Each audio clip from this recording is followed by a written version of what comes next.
Look at that. It's kind of magical. Oh my god. Ooh, I like that face. This is a good face. But I think we could go worse. Oh my god, what the fuck? See, this is what happens when you play God, right? By the way, I hope you know I'm not mashing, I just have my turbo controller. Oh my god. I kinda love him. I kinda love him. This is a good face. No, we gotta go even further beyond. He looks depressed. You know what? This one's good. This reminds me of a Xavier Renegade Angel type character, and I love it. Okay. We'll go with Moop, but he's green and such. Oh, wait, it's still bound on my turbo. They're all on. There we go. Okay. So I'm gonna look at my phone while the main stuff is playing, so you guys will have a nice little jaunty time looking at all the fun cutscenes. You know, I could get my VTuber out now that I think about it. I didn't prepare a Dark Souls VTuber, but I could, in hindsight, get my VTuber out. I might do that later. Well, let's just begin game. Tell me if audio is alright. It should be like basically perfectly. Of ancients, the world was unformed, shrouded by fog. Elden Ring. A land of grey crags, arch trees, and everlasting dragons. This game's fucking sick, by the way. In case you didn't know. Then there was fire. And with fire came disparity. Heat and cold. Light and death. Freaking, that's not dark. Light and dark. People are saying that in Dark Souls 3 this would be Midir's arena. Then pretty interesting. From the dark, they came. They did what now? And found the soul. You're doing what now, Caves? Within the flame. Don't do that. Alright, we're gonna kill all these fuckers. This guy's sick. Ito, first to die. Ito, the first of the dead. He's a bone guy. He's got bones. Got bone bonds. Also, tell me if like frames are alright. It says 60 FPS with no frame drops, so should be good. Daughters of chaos. Oh yeah, they fuck up stuff. Gwyn, the Lord of Sunlight, and his faithful knights. Oh yeah, they sure are faithful. And the furtive pygmy, so easily forgotten. I broke a monitor against that guy. Unless the furtive pygmy's talking about Four Kings, or if it's talking about Manus. I believe it's Manus. Of lords, they challenge the dragons. Yeah. And And then a million more yeets after that. So fucking sick. Witches weaved great firestorms. I love how they just got the like pointy little whapping sticks. Just gonna walk over to a dragon and just whoodunk. Unleashed a miasma of death and I love his stupid little waddle. I get it's meant to be like menacing, but I love it. betrayed his own, and the dragons were no more. Do you think if you slap Seath's back really hard that would actually hurt, or would it be like... How do I describe this? Would it be like applying sunscreen to a person who has a sunburn? Would it just fucking hurt? Because he is scaleless. There's Anal Rodeo, Anal Orlando. But soon the flames will fade, and only dark will remain. Yeah! Here's Lady Firekeeper. I'll explain the Mana story in a moment. Even now, there are only embers. And man sees not light, but only endless nights. Crispy, get a little crispy dude. And amongst the living are seen carriers of the accursed dark side. And that symbol is one that'll be appearing throughout, I'm pretty sure, all of the Dark Souls games. Like, that shows up at least once. The left wrist just started hurting, like, just now. Alright, and can you tell we're in game now? Yeesh. Wow, my left wrist is starting to really fucking hurt. I probably should not be using a controller. Indeed. Okay, I know it. Yeah, I know it hurts. You don't have to confirm it.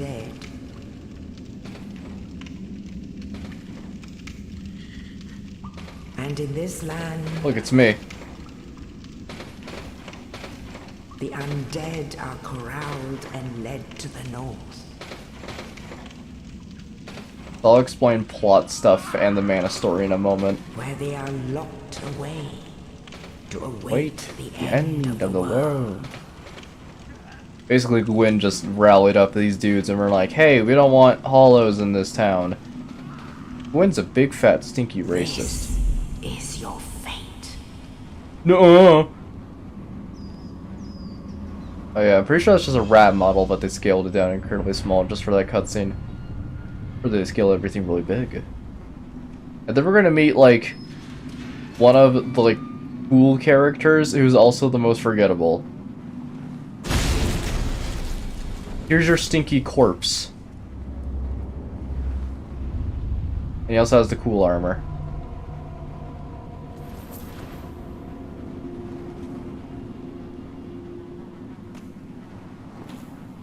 It's stinky in here. So I'm just gonna be doing normal speedrunning strats. Wow, I already wasted one of them. It's gonna take me a sec to get used to the controls again. Leave use my run? Yeah. But yeah, pardon if I'm a little rusty at the controls. I have not played Dark Souls 1 in, I think, 2 years. Even though this is one of my favorite of the Dark Souls games. Because it's just very rudimentary, but like really fun because of it. So let me explain what the Manus story was. Essentially, once upon a time, there was a, what was it called? There was a long time ago where I was streaming on a, really shitty laptop. And when I was running Dark Souls on it, I remember I sucked at the Manus fight. Also, we're just gonna completely obliterate the Asylum Demon here. I remember I had to fight the final boss of the DLC, known as Manus, Father of the Abyss. And, let's see. Oh, fuck. Alright, we're just gonna fuck him up. Yeet. Trick shot. Nice. Alright, now, Manus, for those who don't know, there is DLC in Dark Souls 1. And in Dark Souls 1, the final boss of the DLC is Manus, Father of the Abyss. Really, really cool boss. I love the design. Gameplay-wise, nah, it could be a little bit better, but that's neither here nor there. So, essentially what happened was, I was fighting Manus on stream, and I remember, like, the frames were at an all-time low for the stream. It was awful. It was, like, completely dreadful. You couldn't see shit. It was just a mess, right? So, what ends up happening is, I get mad really easily back then. And right now, like, I'm less mad about playing Dark Souls now that I'm more accustomed to, you know, the whole series as a whole. The whole series as a whole. We're also gonna be skipping dialogue for a little bit. Yes.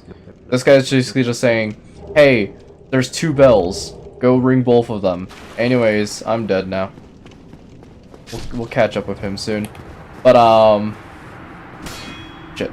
The final boss of the DLC is fucking rough. And the one thing I could tell you about it was I had my phone propped up on a phone stand that I still have to this day. But the issue with that phone stand was that it was placed in such a way where it was directly conflicting, like, kind of like holding up a little bit of this really big, I think, it was just a big monitor that I got for my birthday. And when I had to go up against Manus, I basically just, like, lost it and then just decided, you know what would be a good idea? Flip the bitch. And then, after all is said and done, after all that time of having this really cool monitor, and I was super happy about it, the second day I had it, it got shattered into a billion, trillion, million pieces because Funny Manus was clowning on me too hard.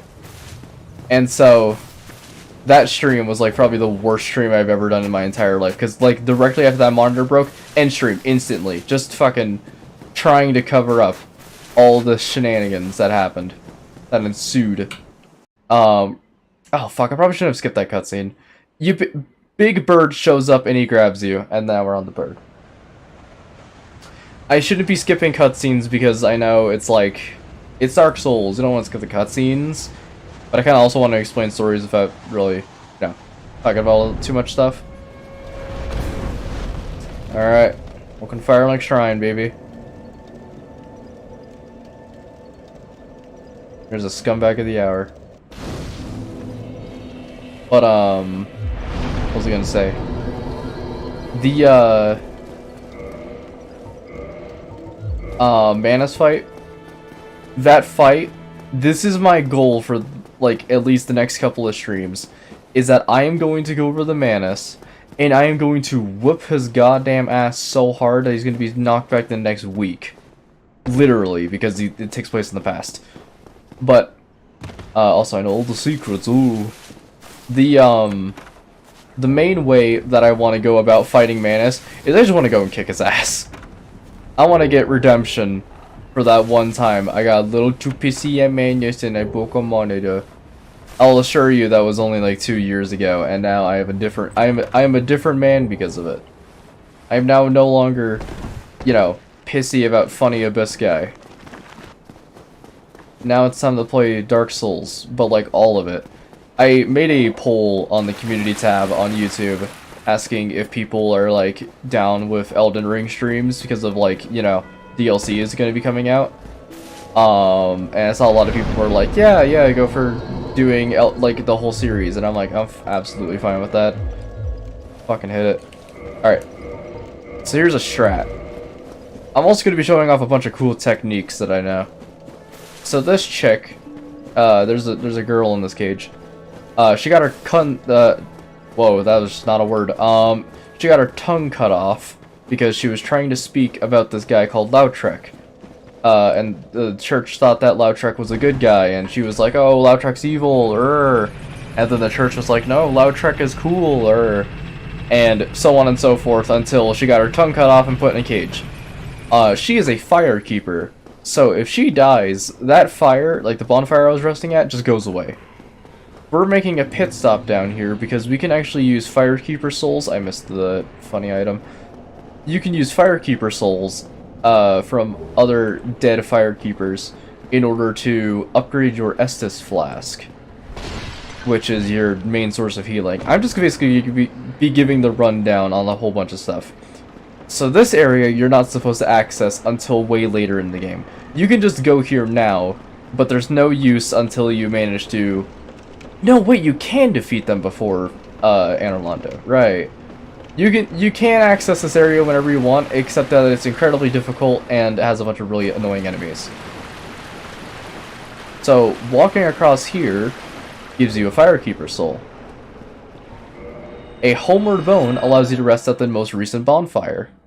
So we basically just robbed those ghosts blind, and now we got a free Estus upgrade, baby.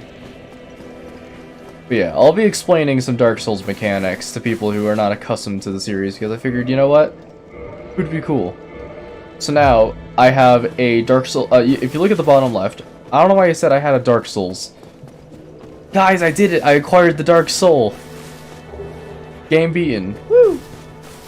But if you look in the bottom left, it says Estus Flask +1. And that essentially means that the healing of the Estus Flask is now more powerful.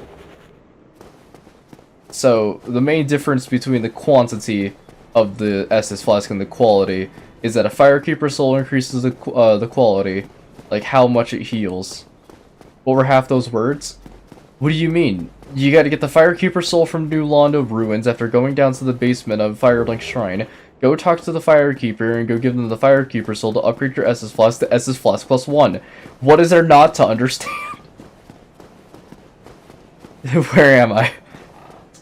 You're in Dark Souls. Welcome to Dark Souls. I actually have fun trivia as well. So, fun fact about this chest. Now, it's open right now and completely empty. But if you happen to lose, in some way, if you manage to lose a story specific item, for example, rings that can bring you to areas that, like, would otherwise be inaccessible if you didn't have the ring, if you somehow lose important items, they end up back in that chest. So, like, for example, losing the... I think you can lose the Estus Flask somehow. It's basically a fail-safe for if you lose valuable equipment, which I think is pretty cool. And you can just go back there and grab your cool stuff. Okay, I already went back there. Do I want to do sequence breaking? Probably not. But, essentially, if that Firekeeper downstairs dies, this bonfire goes out. Because she's tending to the fire. This guy's an asshole. His name's Crestfallen Warrior. He basically just says, hey, you're better off just staying here and rotting away like me than going out of your way to go and suffer through the world of Dark Soul. The world of the Dark Soul. Nope. Oh, I also meant to tell people this. I'm also parry god. I'm simply too good at this game. That's a complete lie. You're gonna see me die a multitude of times. I'm the only one watching. Sorry. Jumping in Dark Souls games has never been this strong suit. Hey. Backstab. Yeah. Yeah. Oh my god. Chain. Yeah. Beautiful.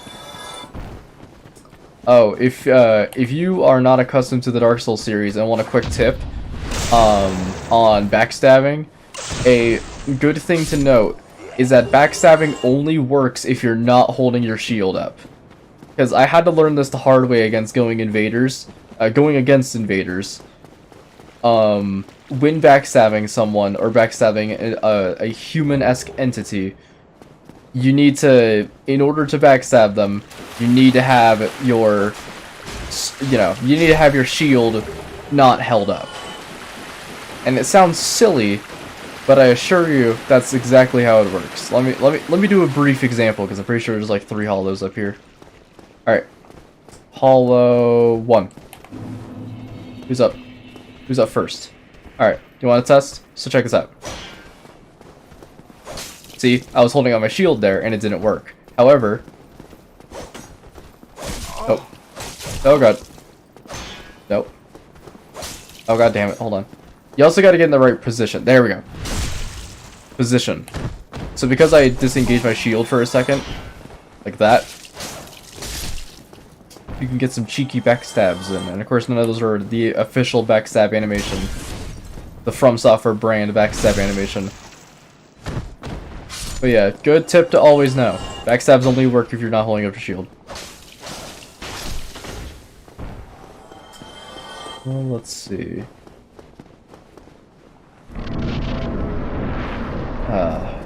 This game brings back so much nostalgia. I never played this on release date, but I do remember playing this on the Switch. And this was when I was like first coming to terms of just being like, wow, Dark Souls is like a really cool game. Oh, also, that is the Hellkite Dragon. We'll see him later. No.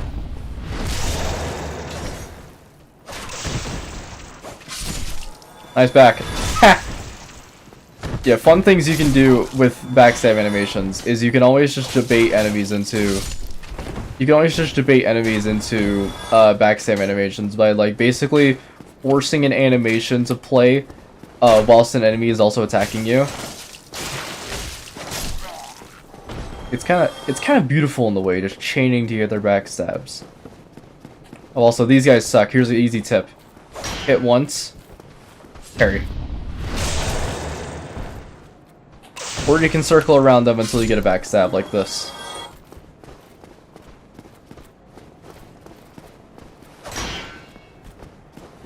There we go. All about timing, baby. Also secret. That is satisfying. It's a very nice thing to watch. Oh, here's this guy. Well now. Well now. He's a shopkeeper. He's cool. I like his design. We want this. Reinforced club is broken. Thank you kindly. Thank you kindly. Bonk, bonk, bonk. Oh, we also gotta talk about status effects. Status effects are basically shorthand for how badly can you fuck over something in this universe. Move the Master Secret Hunter. To be fair, I did 100% complete Tunic. Like, I kicked that game's ass. And it was fun. Oh! Whoa! That was a nice little routine you got there. So, status effects. Weapons, if they're serrated, can do bleed damage. And essentially, bleed damage, you hit an enemy and it fills up a bar. When that bar gets filled up all the way, they take a lot of damage. It's cool. That's basically it. Ah, I forgot the jump button. You want to know what's one thing that I don't like about Dark Souls? Is that the jump button is bound to 3 separate different types of buttons throughout all like the Souls games. In this one, you have to hold run and then stop running for a moment and then press B. And then you do a little jump. Of course, you can't really get onto like big objects, but you can jump over small gaps and such, which is mainly used in this section to go get a cool secret. I think it's a crossbow. But in like Dark Souls 2, I'm pretty sure you have to like hold run and then click in the stick or something like that, and then in Dark Souls 3 it's something else. It's really weird and very inconsistent, and I don't really like it, but whatever. Alright, here we go. Yump. So you get up here, you walk up these stairs, and I believe there is a corpse here. Crossbow. And crossbows, I remember not being too useful in Dark Souls, unless it's in Dark Souls 3, in which case you can turn them into semi-automatic ARs. By doing a simple little glitch. I don't think there's any glitches related to crossbows in this one, but whatever. Actually, wait, can I use them real quick? Can. So this is the reinforced club. This is like one of like the quintessential weapons. If you want a weapon, not like a flimsy little like hand axe or whatever, you want a weapon that'll kill stuff, this thing is where it's at. This can deal bleed damage. Let's see. I think it does bleed damage? No, it doesn't do bleed damage, it does pommel damage. Or not pommel damage, it's fucking strike damage. Let's see. Deck stronger, but the club is no longer dependently sturdily. How do you even work a crossbow? Let's see how John Dark Soul wields a crossbow. Can I actually wield one? Yes. Put a bolt. Let's see how John... Alright, one more time. That's, I guess, how you operate it. Which is really interesting to see that my character is like, you know, basically just got out of prison, while sitting there for essentially what can only be described as the end of time, and somehow knows perfectly how to work a crossbow. But yeah, let's check out how this weapon fares. Check this shit. Insta-kill. Oh, what you gonna do, huh? Oh fuck. Bonk. Bonk. So this thing does strike damage, and strike damage is incredibly powerful in the Dark Souls series. Strike and Pierce are like the ones you want to look out for. If an opponent has armor, Pierce is good. If your opponent is a weak little bitch boy, Strike works. Simple little thing. These guys, I have literally never... I don't think I have ever gotten hit by those guys on that bridge. Bonk. No. Bonk. I love that animation so much. Alright, let's see. I think one of these guys is guaranteed to drop a humanity. We'll just have to keep a close eye for how it looks. One of these enemies will be dropping like a black and white smoke when they die. not that one. If you look at the top left, I have like 0, 0. That is my humanity, and I'll explain how that works in a moment. I am so glad I know all this shit about Dark Souls because, like, I love talking about Dark Souls stuff. It's really fun to, like, talk about, like, code and stuff like that. It's kind of weird. It's like, when a person talks to me about, like, coding, or, like, how they work with computers, I'm like, man, I don't even know jack shit about computers. I just hope that Dark Souls 1 runs well on it. And then be over here, I'm just over here like, you gotta give the fucking Babeeeeee souls to the Babeeeeee in order to upgrade your Estus flask, and then we gotta talk about humanity points. But no, this is all really fun. I'm hyped. Whoa, that was a good 360. Ow. We'll be talking about all the good stuff. Cool, because I know nothing about Dark Souls. Hell yeah. I love it when people who don't know about Dark Souls come into the stream, because so far you're gonna see some pretty advanced gameplay. I mean, of course, this isn't advanced, but it is good. This is good gameplay, and of course, it's gonna be different for everyone. But I love this game with a burning passion. It's so fun. It's just a good game. Oh, there it is. So that's the black and white smoke. And now, you may notice, in the top left, it is no longer 0, 0, it is now 0, 1. So that is what we call humanity. And that's like that's the quintessential way to activate online in this game. Which, I will not be doing online for a reason I'll be explaining later. But, essentially, if you want to, like, get some really good, oh yeah, that thing basically instantly kills you if you're not careful. If you want to play online, you gotta get one of those points, and you can get them by just, like, killing enemies occasionally, or just using humanity. That guy's a Black Knight. They can occasionally drop a super powerful weapon. I can also parry them like this. I probably should be saying 4 during that. Oh. 4!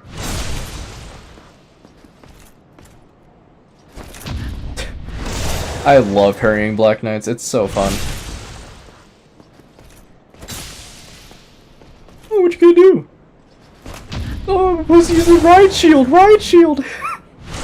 Ah, there we go. Cool. And we got a chunk. Nice.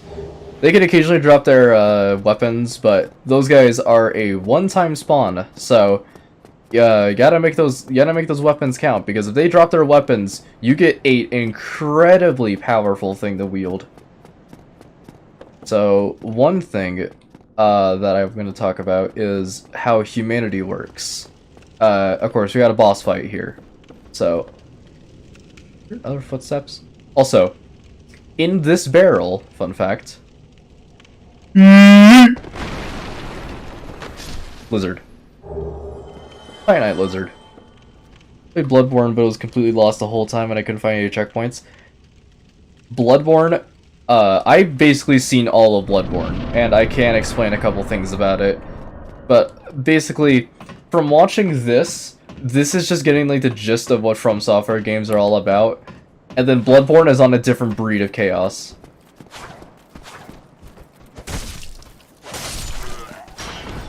Bonk. Bonk.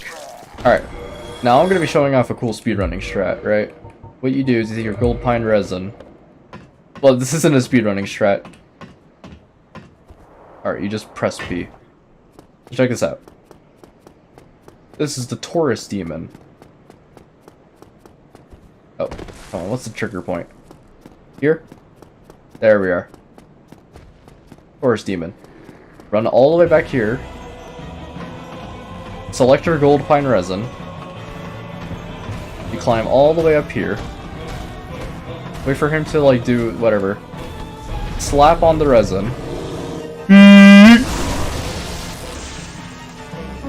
Plunging attack. And immediately R2.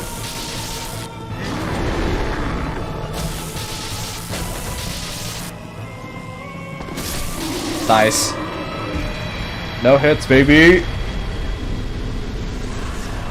Cool. Fun boss. Alright, and that gave us a couple of items. So here's how humanity works. In the top left, I am given a humanity point. What I can do is at a bonfire, or like basically any of the checkpoints, I can turn that into me becoming human, which gives me like slightly better stats and also a couple of other things. Also, best guy ever. This lad, the best person in existence, stands before us. But let me explain how humanity works. You basically have the number on the top left. You spend 1 point to turn into a human at a checkpoint. And then from there, if you have any extra points from either killing enemies or getting another humanity via an item, you can spend those humanity points on either increasing how many Estus you get at a bonfire or becoming human. And becoming human is very, very good because it can get you some slightly better stats, although it puts you in the online mode. Meaning you can summon people, but you can also get killed by invaders, which are a whole nother can of worms. Anyways, here is Solaire. I'm not going to skip his dialogue because he's really cool, and you'll see why. Ah, hello. You don't look hollow, far from it. I am Solaire of Astora, an adherent of the Lord of Sunlight. Now that I am undead, I have come to this great land, the birthplace of Lord Gwyn, to seek my very own son. You find that strange? Well, you should. No need to hide your reaction. I get that look all the time. Oh, he's fun. I love him. Hi, Solaire. Oh, aha. So I didn't scare you. I have a proposition, if you have a moment. Sure. The I'll way vote. I see it, our fates appear to be intertwined. In a land brimming with hollows, could that really be mere chance? So what do you say? Why not help one another on this lonely journey? Yeah, I'll bite. This pleases me greatly. Well then, take this. Alright, and this is how we use summons and such. We are amidst strange beings in a strange land. The flow of time itself is convoluted, with heroes centuries old phasing in and out. The very fabric wavers, and relations shift and obscure. There's no telling how much longer your world and mine will remain in contact. But use this to summon one another as spirits, cross the gaps between the worlds, and engage in jolly cooperation. Yay. Of course, we are not the only ones engaged in this, but I am a warrior of the sun. Spot my summon signature easily by its brilliant aura. If you miss it, you must be blind.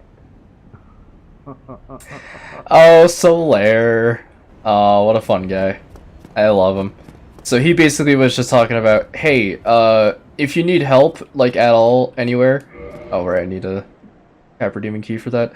If you need help anywhere throughout the entire game, turn into a human and just summon me, and then I can help you fight the guy. Also,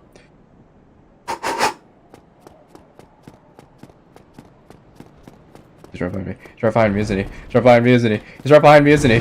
Ah!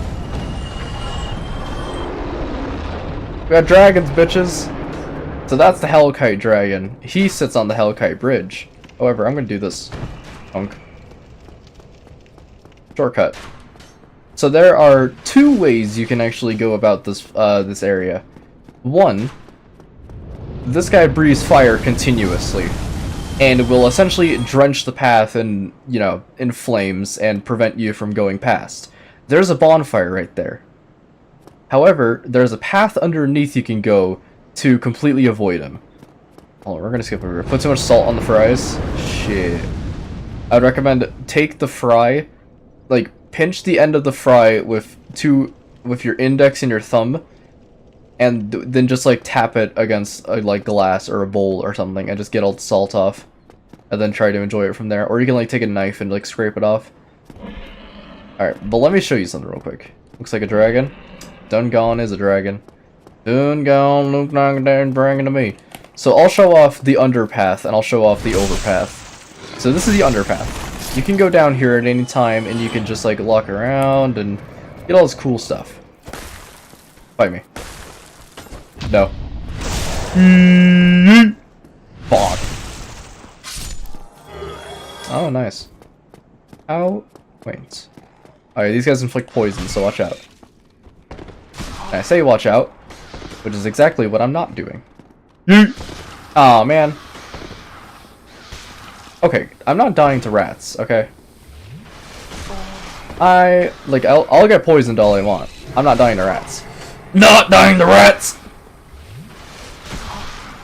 I can't move. Can't move. Awesome. Oh, I am stuck. Well, that's what happens when you fuck with rats. Shit. Alright, first death, and it wasn't to a boss. It wasn't to the massive dragon or the Taurus demon. It was to 3 rats in a cave. Hog. Okay, well at least it wasn't as embarrassing as a couple of other things. To be fair, I did get locked. So I don't wanna hear it, guys. Alright, now we gotta go do a mechanic that's pretty interesting. The rats. The rats. With the rats.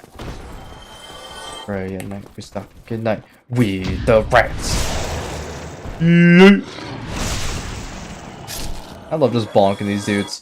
So, a mechanic that is prevalent in all Souls games. Okay. I want to ask how did that actually hit me, but whatever. That. So that is a bloodstain. Essentially, this is where your souls and unspent humanity points will go. Essentially, got all my stuff back. Now, all my souls and my humanity point that I did not spend are back in my inventory. So, that's the underpath, right? You go down, you fight the rats, you go over here. And then you realize, wait, but there's a bonfire there I can go grab. So, how do I go get the bonfire if it's being protected by a giant dragon? Well, let me give you a mook tip. It's actually incredibly easy to just fucking bypass the dragon. So basically, you walk over here. Also, I love the ragdoll physics in this game. You run over here, go up here, get yourself the full health first. You want to dart to this corner. And then here's what you do. You wait. This is a strat. But do you fight the giant rat that makes all the rules? Oh, we do fight a giant rat. I'll show you. But first... run for your fucking life! Ah! Nice one, moron. Alright, take it. Okay. And then... cool. Alright, and then we get to see this. So because we got past him, he just flies away. Which I think, this is one of my freaking... when I saw this for the first time, like, just like playing it idly, this was one of my favorite scenes because I was like, wow, this game's fucking cool now. He just goes away. So that is the Hellkite Dragon. And now he is pretty much just gone. Unless I reload the area and such. And I could grab all stuff on the bridge. The Claymore's pretty nice. But what's more important is that we did get a free bonfire. And we will be leveling up... a bit of endurance going. A bit of endurance and a bit of vitality. I'll explain I'll explain what the levels do later. But this is the under area. That's where we came from. First things first. Kill this guy. Oh. Whoa! Advanced strategy. Alright, there's a pig over there. We'll get to the pig in a moment. But first, climbing up this tower reveals a pretty fucking bad guy. Be careful. And unhand ye fiend. Oh my, I'm too good at this game. Listen man, as much as I can die to 3 rats in a cave, you gotta admit these parry timings are on point. You're not even seeing the moment where I can parry them. Beautiful. It just looks like I'm cheating.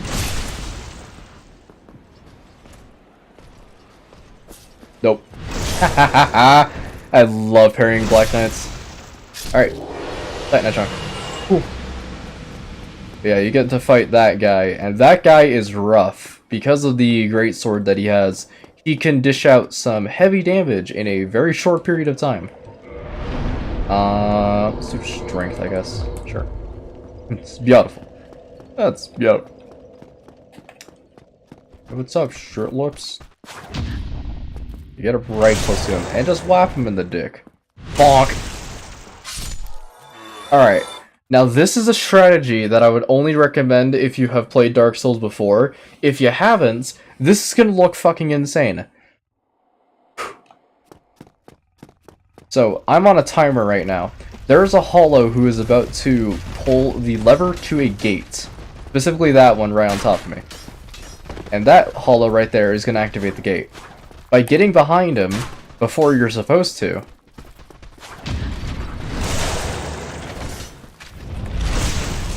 now, I'm in this area early.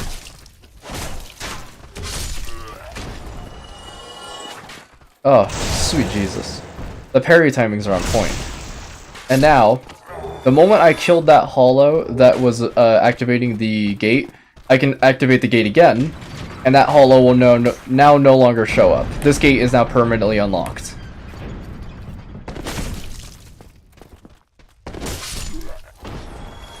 Alright, let's see. Fuck. Partial parries always suck. A partial parry means that you did, in fact, defend the attack, but it wasn't in a manner that made it so that way you got the successful parry going. So we're gonna head under here because we need to go fetch an item to deal with the pig. Okay, there's a hollow here. And a hollow will show up right behind me now. And one hollow on top of there, two to my left. And yeet. And a yeet.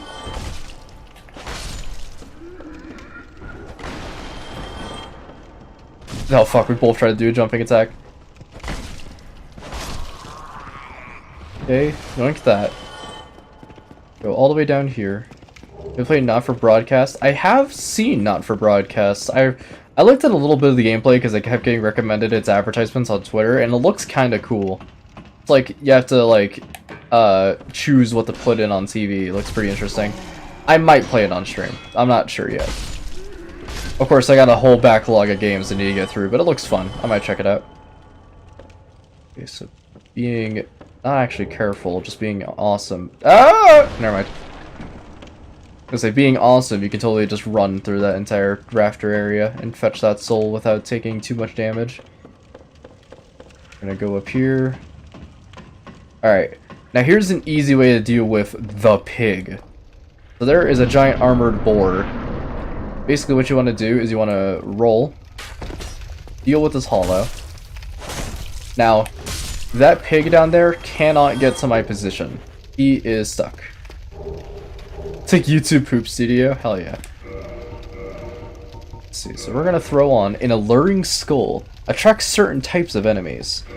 These are very useful, and people like to sleep on these because they're kind of, you know, meh, whatever. They're expendable. But, if you find the right position,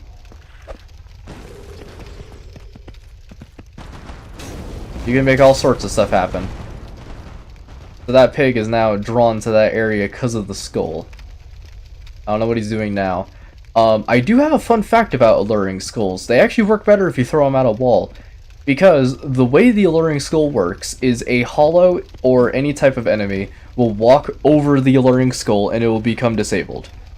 Or, if you throw it at a wall, they can't touch, they have to wait to touch that trigger point to say, hey, I checked the alluring skull, now I can go attack the player. So for example, that boar walked over the alluring skull and then charged over there because its pathfinding got all wonky. However, if I throw it at a wall, it now will spend more time in the fire because it will spend... It'll spend more time in the fire because it's, you know, its pathfinding is super jank. And it goes according to where the fire is. because it's not touching that trigger point because it's on a wall. Alright. Burn, pig. Alright, cool. Do we get the drop? Sad. You can get incredibly lucky with that boar, and you'll be given a boar helm, which looks funny and is actually pretty good. Alright. Most broken weapon in the entire game. And that's not funny. That is just legitimate. Ooh! That was slick. Okay, I want to get a backstab on you. Yeet. Yeet. Alright. So we're gonna be rummaging around here. Right on here. Hello. Howdy, partner. What brings you here to this side of the undead parish? Oh. Oh. I'm actually like really close to dying. Why am I doing this? Give me health. Bonk. I love how if you have your parry timings down to a science, you can make it so that way it just looks like you just activate a cheat command and then decide to parry them. Oh, god damn it. I always need to remember that if you're the one engaging them, that they're always going to attack first. And then they defend. Alright. Here is how Dark Souls stealth mechanics work. You gently move your controller. It won't notice you. Yeet! Yeet! Bonk. That was a very violent noise. To be fair, if I got stabbed in the back, then bonked on the head, and then, you know, like got my jaw cracked open, the sound I'd probably make would be akin to that, but you know, I wouldn't be freaking out as much. I mean, you know, it could be a nice experience. This spot I remember near and dear to my heart, doing so many online things here. This is where a very important boss will show up. Not specifically in this like little courtyard area, but on top of the church that we were right next to. Oh yeah, they can do that. They can just heal. I equipped it. Almost took him with you. That is true. One thing that I always love about this game is that the ragdolls. In Dark Souls 2, they cut out all the fun because in Dark Souls 2, all the ragdolls basically just disappear, and then they brought them back in Dark Souls 3. It's very nice. All right. So what's that sound? You hear metal clanking, but in a very particular manner that makes it sound repetitive, almost like someone's working. Could that be the pitter-patter, the little clank of Andre the Blacksmith? This guy is cool. Well, you must be a new arrival. I'm Andre of Astora. If you require smithing, then speak to me. Alright. And here, we can learn a gesture. We can learn hurrah. And we can purchase a couple items. You're finally here. Who is that? Oh, this guy? I'm Gerard. Alright, so we're going to be upgrading this twice. Probably not a worthy investment right now, but so be it. Also, make sure always to repair your equipment. If it breaks, you're at a significant disadvantage literally all the time. I don't want to pick up any new items, although actually, we could do something with wood bolts. Or no, let's do standard arrows.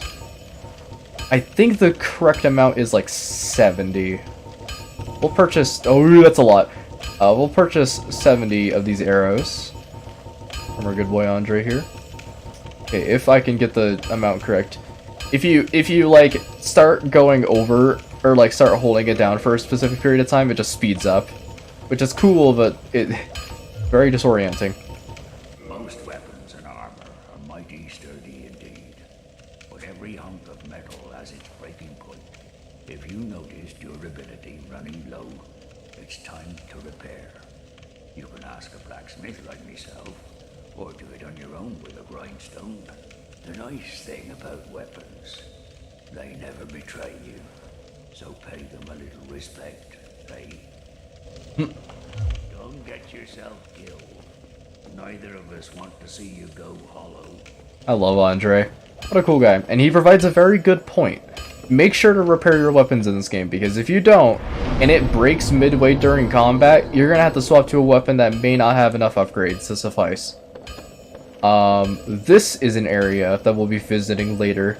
Actually, we can visit now because I forgot. There's a very special NPC here. This is Sen's Fortress. We can't go here yet until we ring both the bells that one guy was talking about. He doesn't know about gun misfires. That is true. He doesn't know about like the misfeed of an M1 Grand. Anyways, here is a man. He is dressed like an onion. Let's talk to the onion man.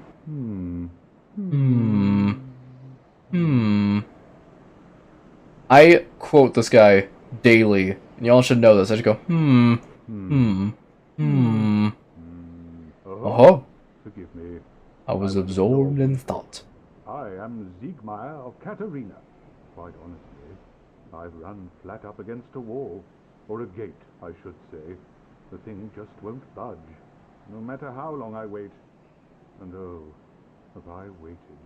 So here I sit, in quite a pickle, weighing my options, so to speak.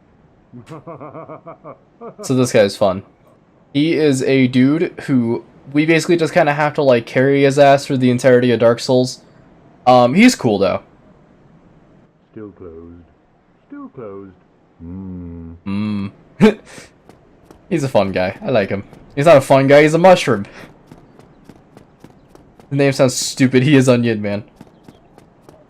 That is true. He's a very onion-like man. They make a joke about that in Dark Souls 3. Alright, so I don't want to do anything. Actually, wait. Let's show off something. So, observe the number 2 in the top left. This number will be going to 1. This is what is called reverse hollowing. Offer humanity in reverse hollowing? Yes. Humanity restored. And now it is a 1, but it is glowing. This means that I am human, and that 1 signifies that I still have a humanity point to spend. So, we're going to kindle the bonfire and observe the bottom left. And look how many Estus flasks I'm about to get.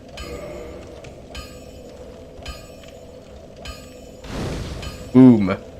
Now, this bonfire shall permanently give me 10 Estus flasks every time I visit it. Pretty cool. And now I'm human, so now I can go summon stuff. I have online off because fuck invaders. I don't like Dark Souls PvP. Sorry, hold on. I just have to check a couple things. Okay. I don't like Dark Souls PvP, so we're not going to be dabbling in that. But, I could also show off the, under area of the, where Andre is. I don't want to do it right now, though. The area is pretty tough. At least early game. Bonk, and, bonk. And run over here, and, bonk. Green Goblin time. That is true. Godspeed, Andre! Alright, we gotta entice this guy. I need to draw these dudes. They look super cool. I always call them Titanite warriors because every single time you fight one, they have a chance of dropping Titanite. Which is the upgrade, like, system.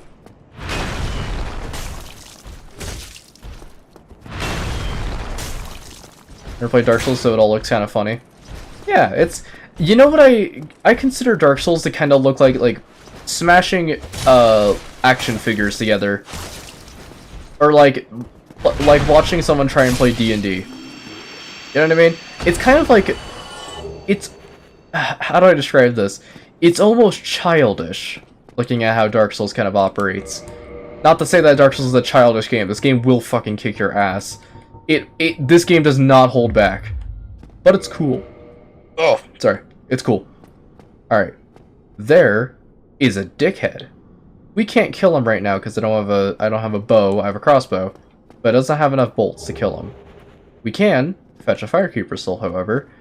And you're ready for the best part about Dark Souls. This is, in my opinion, the best section. So we step on this, and it's an elevator, right?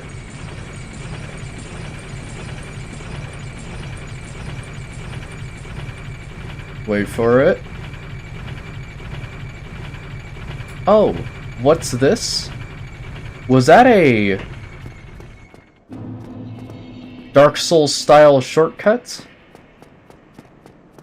Don't people say this is the hardest game in the world? Yeah, I don't really. I guess people don't really. It's hard to call this game the hardest game in the world after playing it for so long. I think it's just because it's confusing. But once you get the hang of like humanity does this, upgrading this does this, doing this does this, you know, getting the basic mechanics down. This game, you can pick it up pretty quickly if you're very keen and observant on specific things. Like, for example, now I can access the, like, beginning area just from here. I'm actually going to be making a pit stop, because we need to go back and fetch ourselves a bow for two things. Killing the dickhead wizard, and a secret weapon. But this game has all sorts of, like, really cool stuff in it, and I would highly recommend it for those who haven't played it. Of course, start with the first one. Like, that is the most basic thing I can talk about this game. The entire Dark Souls series, start with the first one. And I know that some people are like, oh, isn't that obvious to just start with the first one? Some people start with 3, get their asses absolutely annihilated, and then don't play the game ever again. And it's super sad to see, because it's like, why would you start with 3? That game is rough. Start with 1. It's just fun. Ah! I was gonna say, start with 1. It's kind of fun. Start with 3. Die like a tree. But, oh, speaking of trees, anyone else see that fucking DLC for Elden Ring that's coming out? That I'm incredibly hyped for? I'm gonna be playing the hell out of that, most likely on stream, so stay tuned probably in, like, July when that comes out, because that, taking an estimate, because considering that Summer Games Jam is happening, you know, around July, it's gonna be summer, it's gonna be cool. Ow. Oh, also. Huh, weird item down there. What if I just roll through the barrels? I shall leave, have a fun stream. Laters. What's this? They got shortcuts and secrets down here? Soul of a Lost and Dead? Oh my god! Oh. Good mumblings. Whoa!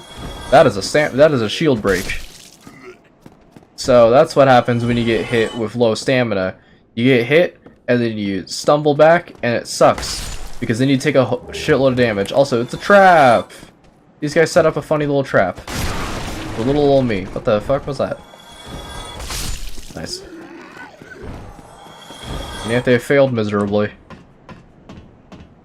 Alright, we're gonna go up here, and we're going to... I believe this is... I want to say this is 2 humanity. 1 humanity. I always get that one wrong. Oh, someone just died off screen. Screen. My brain is elsewhere today. And it's in a different mindset. Okay, by the way, the Hellkite Dragon only appears here once. And fun fact, if you run fast enough, you can get that dragon when it stomps down on the bridge to just kill you instantly.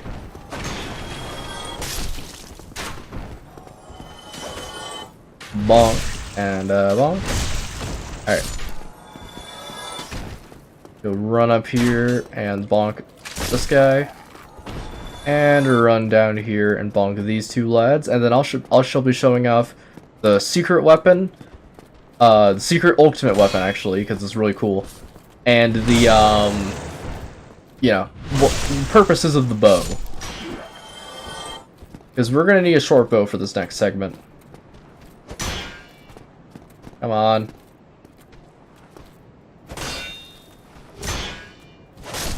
I'm just gonna kill you then, lad. Alright, all the way down here. Make sure to kill this guy. If it doesn't disrupt your browsing. Hello, lad. Let's skip your dialogue. We're gonna grab a short bow. Yes. Oh, thank you very much. Come back soon. Hey, I like him. He's funny. Alright, so now we got a short bow. Now let me show you the secret technique of the short bow, because bows in this game actually have a wide variety of uses, which, I mean, doesn't really need to be said, because, I mean, it's a bow, long range kills. However, there's a couple of things you can do with it. So, the dragon that was on this bridge originally is now gone, but I think if we... I think I could actually do some jank. If I run over here, will he show up? No. Can I open this? Yeah. Alright, we'll open that up for later use. But... we didn't do the tower! Oh, I gotta do the tower. I gotta show off the funny guy. There's so much stuff I need to, like, show and explain. Ooh. Because I want to talk about this game. It's super cool. Love it. Also, be careful if you're at low health. You can totally just rest at that and just get shot. Like that. Despite the fact that they're unaggroed. So, literally the slowest arrows in existence, by the way. Or, I guess, bolts, in this case.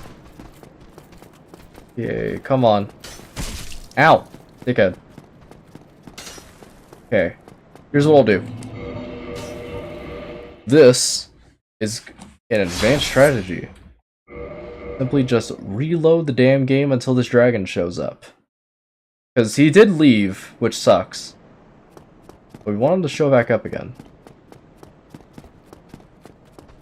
There he is. Good. Ow. Alright. Now this is a secret strategy, so don't tell anyone I told you this. Bonk. Bonk. Here's what you do. You go to the underside of this bridge. You somehow mess up that parry. Okay. You're gonna die now, bud. We're taking you to the Bone Zone. Do you play horror games? Spooky styles of jump scares, I guess. It's like a horror game.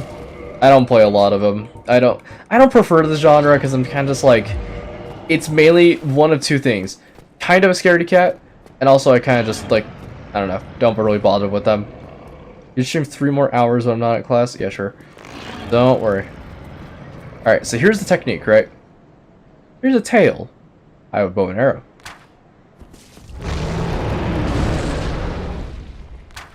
Shit. So, this is the easiest way to acquire a very secret weapon. Now, I'm just going to tell you this now, this is only in the first game. You're not going to be seeing dragon tail cuts in Dark Souls 2 or 3, which sucks because it's a cool mechanic. Do you play Undertale or Deltarune? I have streamed Deltarune Chapter 1 and 2, and I've yet to stream Undertale, but I have played the absolute hell out of Undertale. It is one of my favorite games of all time. Shit, I need to stop doing that. I need to conserve my arrows. But, yeah, I can answer a couple questions, because this is going to take a bit. Yeah, I have played Undertale and Deltarune. Really fun games. I was going to say about the horror game stuff. I don't like playing horror games, because some of them just suck. There's a lot of horror games that are meant to be, like, really, like, oh, it's spooky, but no, it just ends up, you know, looking like shit. Or just, like, not fun in the slightest. Five Nights at Freddy's is one of those games that I am, like, I hate Five Nights at Freddy's. And it's not like any, no shade towards Scott Cawthon, because of, like, all the stuff about, like, oh yeah, well he was, like, a single developer who was working on Five Nights at Freddy's. It's like, Five Nights at Freddy's 1 is cool, but that's what happens when you get a multimedia conglomerate to work on a franchise. It turns into shit, eventually. Like, this is the reason why Dark Souls, like, pops off so hard. It's just because, like, I'm sitting here, chopping off this dude's tail using arrows from a distance. And somehow this is more compelling than 95% of Sister Location. And also, I assure you this does work. So before anyone is like, hey, is this not gonna work? This will work. First FNAF was innovative. it was a very cool game for its time. I remember watching Markiplier play it at like 3 in the morning and just like on my really shitty laptop and being like, oh, it's scary. You would love Dark Souls, bro. What do you mean you would love Dark Souls? Dude, if I had the opportunity, I'd literally just get like who is it? Miyazaki's entire like face printed on my back. Then every game after it just derailed. FNAF unfortunately went down the spiral known as the multimedia conglomerate shitter, which is you basically decided that it'd be the greatest idea to make your entire game have a sequel instead of just leaving it at the first one and then everyone being like, whoa, this game was legendary for its time. Instead, now FNAF has just become a fat old meme. Like Dark Souls doesn't have a designated weak point, so you have to shoot the boss anywhere until it dies. We're not shooting it until it dies. We're actually shooting it until something very special happens. If we're playing this, you would love Dark Souls. If you're playing Dark Souls, you're a Dark Souls bitch. Just kidding. But we're not trying to kill the boss. Now, a common thread among what is it called? Among dragons in this game is that, I believe, in approximately like 2 more arrows, the main theme among dragons is that you can cut off their tail. And this happens with every dragon in the game. You can cut off their tail. Now, some might say that this is not a thing that, some might say this is a thing that, like, oh, why would you want to cut off specifically the tail? That's because of a weapon that you can acquire. Okay, I need to stop doing that. This is security breach is fun. I haven't actually played it. Hold on, I'm gonna do this real quick. Reposition. We can get 2 arrows in. There we go. The Drake Sword. So, people who have now never played Dark Souls, now you know. Cut off the Drake's tail using a couple of cool fancy arrow techniques, and wham bam boom, you got yourself a free weapon. That's actually really good early game. Like here. I gotta play Dark Souls again. It's always fun the next time around. Alright. So unfortunately we can't wield this effectively unless we're two-handing it. But this weapon is OP as shit. It's fun. It's a really cool weapon. And I'll show off what it does. So, I want you to observe how much damage it's going to do. What the hell, my message just arrived. Yeah, YouTube streaming decides to just delay messages a lot. I don't really know how to fix it. Yeah, one thing about this sword, early game, it just kills everything instantly. And you'd only know this if you would, if you decide to cut the dragon's tail. Fight the dragon. That is easier said than done. That dragon, they have a, gimmick known as basically insta-killing you. They can insta-kill you whenever they want because of fire. And on top of all that, you have the fact that the dragon can also regenerate health if you try to shoot it from a distance. Like, I was doing that for the tail. If I was shooting, like, his head or something, he could just, like, duck down and regenerate all its health in an instant. It sucks. And we'll probably be killing him at, like, the end of the game or something like that. But right now, probably not. Damn. Get owned, nerd. Here's the mechanic you can also do. Oh, yeet! Shatter Earth. Dragon Fire. Rocket Launcher. If fire is like a massive gamble. The fire, specifically with the Hellkite Dragon, I believe if you are passing by or like running away from it, it does less damage than if you're actively engaging the dragon. Like if you're going out of your way to attack that dragon, I'm pretty sure the fire does extra damage. Because there are so many times where I'm like just poking at the dragon, doing a little bit of damage. It does one fire attack that previously did like 2 health. Or like, just basically was just, you know, hogwash. And then it just completely eliminates you. It really eats to durability though. That is true. Base Metal Gear reference? Metal Slug reference. I have never played Metal Slug, but I remember I was one of those kids who loved the Metal Slug memes of like the funny explosions and the rocket launcher, heavy machine gun, grenade, and I might not rocket launcher. It is more like the damn hurricane. Hi, lad. I'm looking at chat right now. Scared the shit out of me. But Metal Slug is a super fun game. I have played only the first one and only like half of it. But it is a super cool game, and I love the visuals in it. Alright, we're just gonna do a fat fucking... Yeet. Yeet. Oh shit. No! Oh my god, I almost died there. Whew. That was close. Note to self, don't do dumb shit. Yeah, that's what happens when you decide to, basically decide to kill you when you can't afford it, but not in the way it's purpose. Pretty much. Also, I just wanted to show off. If you have a weapon that requires you to two-hand it, like this, like my stats don't allow me to wield this two-handed.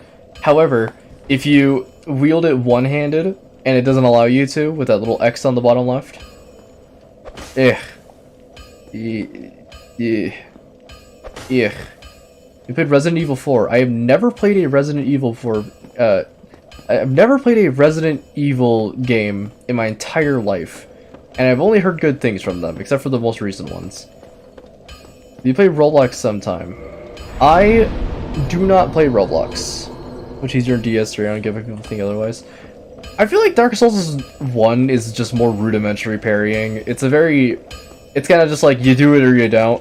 In Dark Souls 3, it's kind of like, you have to be a little finicky with your shields. I was forgot to equip the ring. Alright. Flip Time, Demon. On the dance of death, baby. Go play it. Maybe. I might. How about this?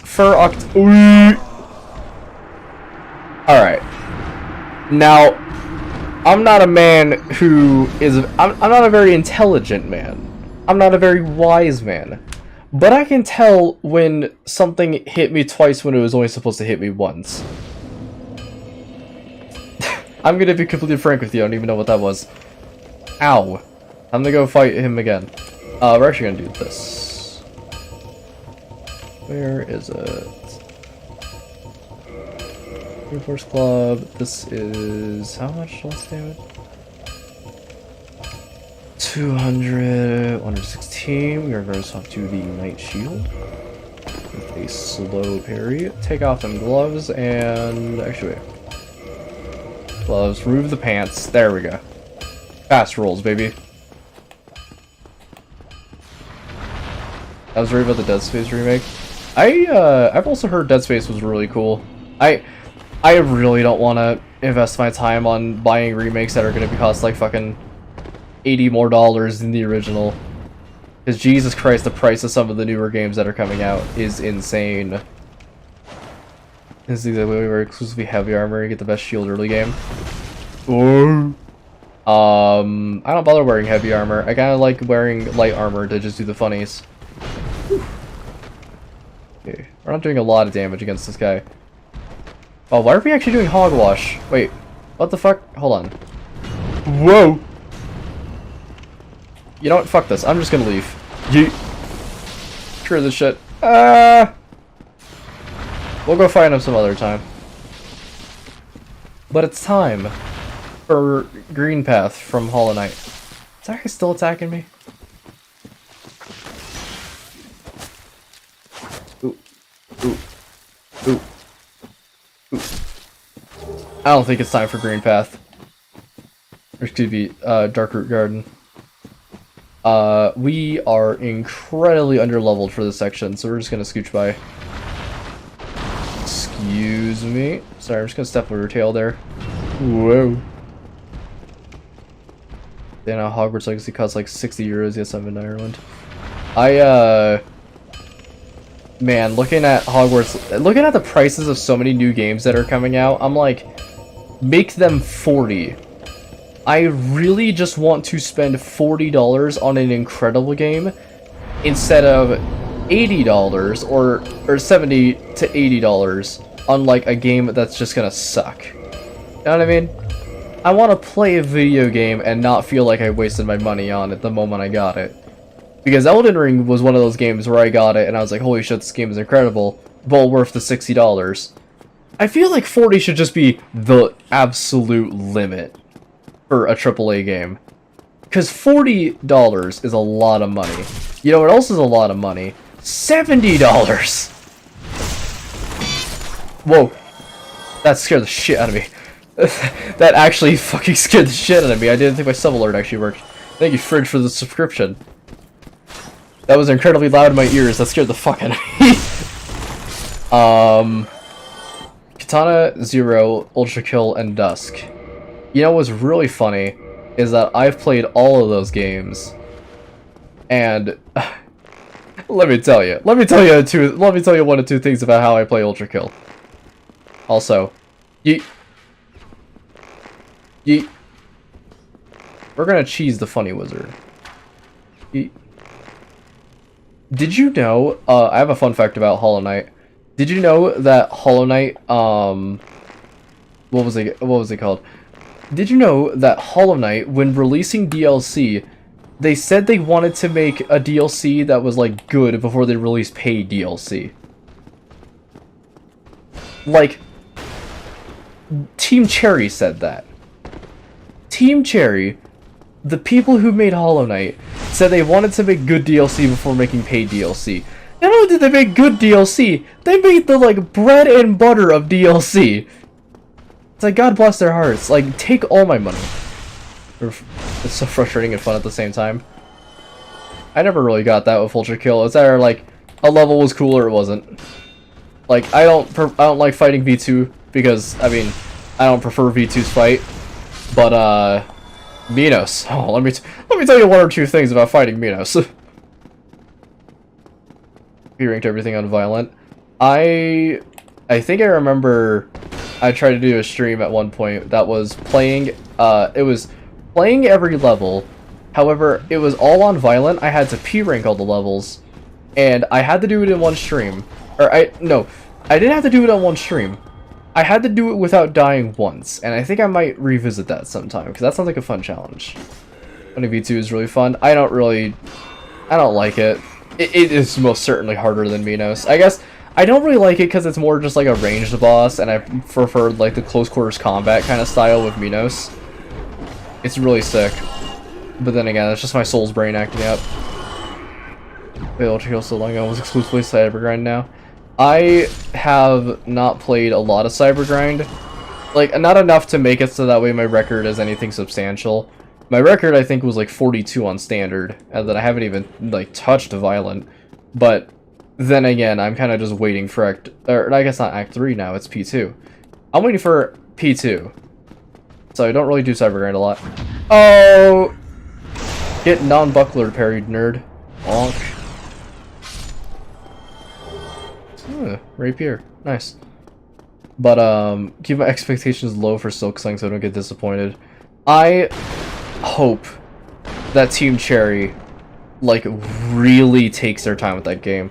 I don't like it when people are just like, oh, Silksong, no Silksong in the Direct, It's like, I want them to just work on that game and make it fucking beautiful. Also, this guy's a jackass.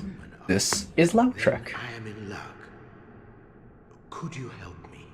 As you can see, I am stuck without recourse. Yeah. Let him out. Go on. Thank you. Yes, sincerely. I am Knight Lautrec of Karim. I truly appreciate this. And I guarantee a reward. Only later. Okay. Thank you, Lautrec. I'm sure he's a nice guy. Any the Dark Revival costs 25 and it's definitely worth it in my opinion. Team Fortress 2 costs $0 dollarinos and it's still one of the best games ever made. You know what's really funny is I was about to like disagree and say like, oh yeah, it's pretty good. And then I look over at the 1,000 hours I've played. All the time I've slaved away at that game. We need to actually, you know what we gotta do? We gotta go back here with humanity. Ah, nice Peter when he started playing. I started playing in like 2017, I think.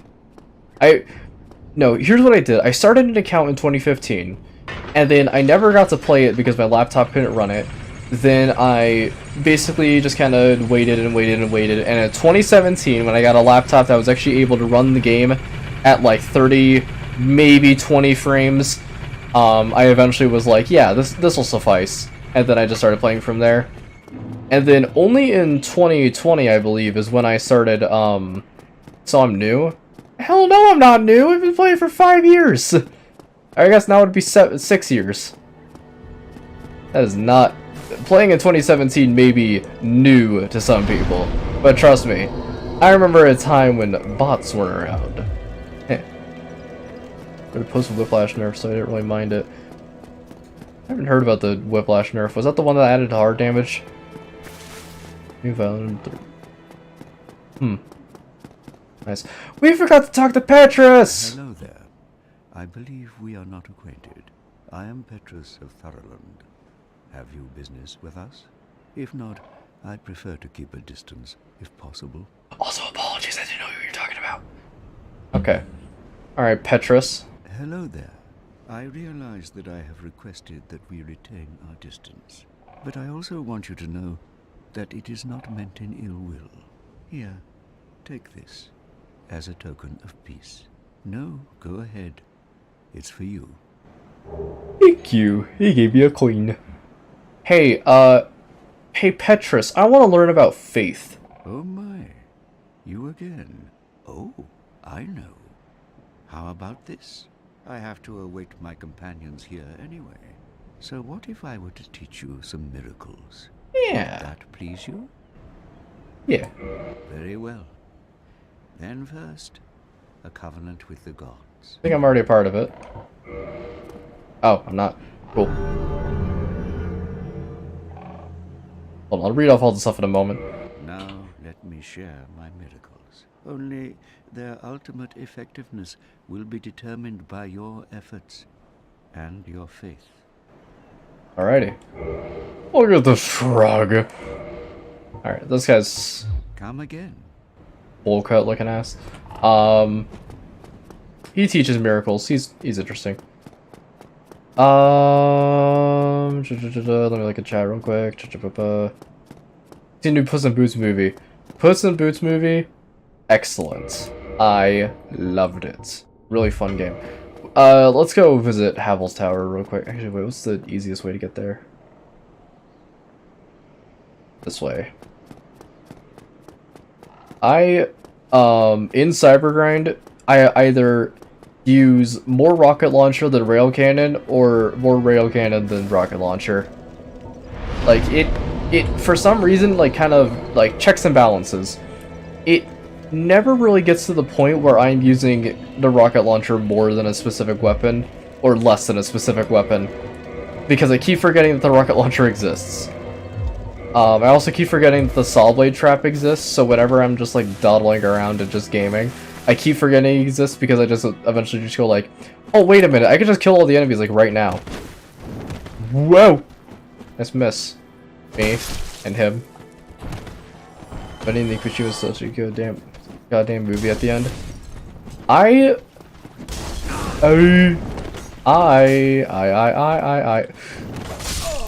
out of my way! Use the shotgun so much. I use the shotgun in almost addictive amount.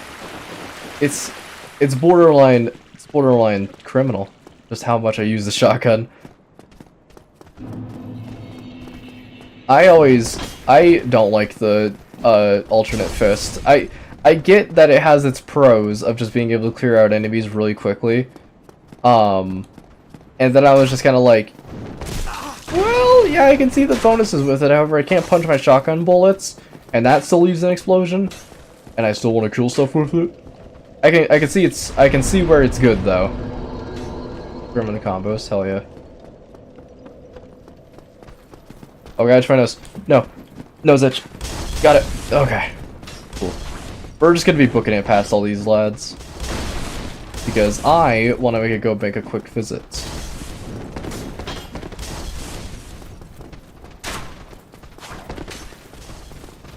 Da da da da. Ja-ba-ba-ba. Da-ba-da-da-ba. Da-da-ba-ba. Have you guys seen that video of like wave 1000 and like Ultra Kill? Like Violent or whatever. It's all Sisyphean insurrectionists, mind flayers, and the statues. Like I think they're called virtues, or is that the angel guys? I forget which one, but it's all just those enemies constantly. It's a really weird video to watch. I didn't really care about the whiplash nerf. I mean, I get the hard damage is a pretty odd thing to see, but I don't really mind it. Also, we're gonna go visit a funny guy. This is Havel. He's a big dude in big armor. He's probably gonna kick my ass. However, we're just gonna do this. Nope. Hee. So we're actually just gonna skip right through Darkroot Basin, because there's a couple of things over there I really don't want to do, including going to fight that Hydra. We're gonna go do that later.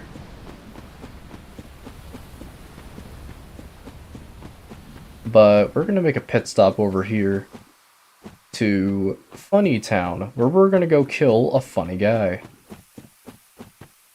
I also might have to go grab a drink in a moment because my throat is starting to kind of hurt. What if it's not actual Havel? It's a disciple of Havel.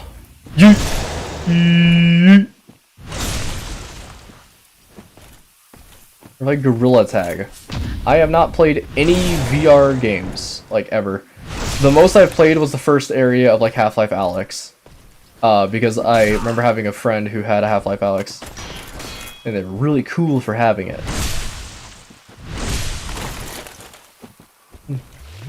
Fanboy guy in town? That is true. It's locked in a chest. Whoa. Advanced strat. Advanced strat! Come on, come on. Ah, that sucks. Well, we get the best shield in the game, so whatever. I don't really know who's Havel and who's a disciple of Havel. All I know is that that guy has Havel's ring, and I want it. And we did just get the best shield in the game. For context, the shield provides passive stamina, or it's like faster stamina regeneration, and is ungodly good with strength builds. Because you need all the stamina you can get when you're wielding around like big weaponry. So having something that's able to just basically just get your stamina back up really quickly is super nice. You're gonna get motion sickness, Boneworks is cool. I am 98% sure that I am completely invincible to motion sickness. Like, I don't know if I have a resistance to it or if my brain is just screwed on the perfect way, but I can literally never get motion sick. Going on roller coasters, not even like dizzy. Going around in a circle, the shield for dual wielding a weapon. It's the best shield in my heart, or in my opinion. Stone. What the? Wait. He didn't even turn into stone. He normally does that attack when he's like, or he normally does that weapon art when he's like, you know, gonna get himself buffed up, but he just like did a taunt, I guess. Also, I prefer my defense shields. I mean, that's really what a shield's for, after all.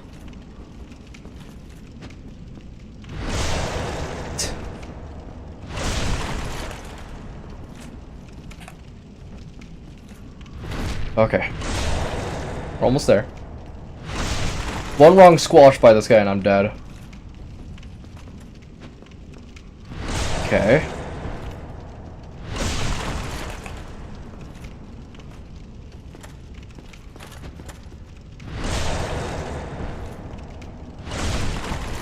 Almost there.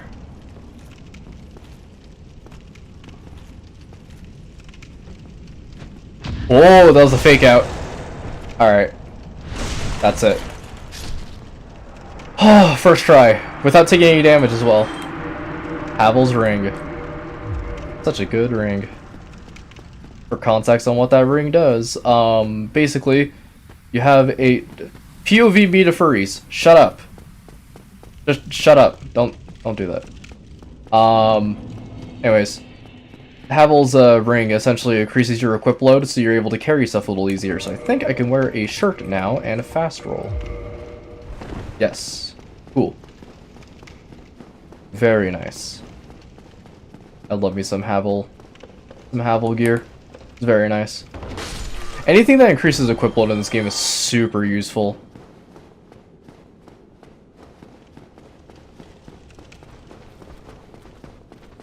Bow. Jada bow. Bada boo. I also apologize for kind of like spending a lot of time backtracking and going through previous areas. I don't mind furries if they mind their own business. I don't mind furries, period. I don't really care what a person does with their body, or what their strong suits are, or what they prefer. If they want to introduce me to being a furry, then I don't really care. Fuck it. Might be fun.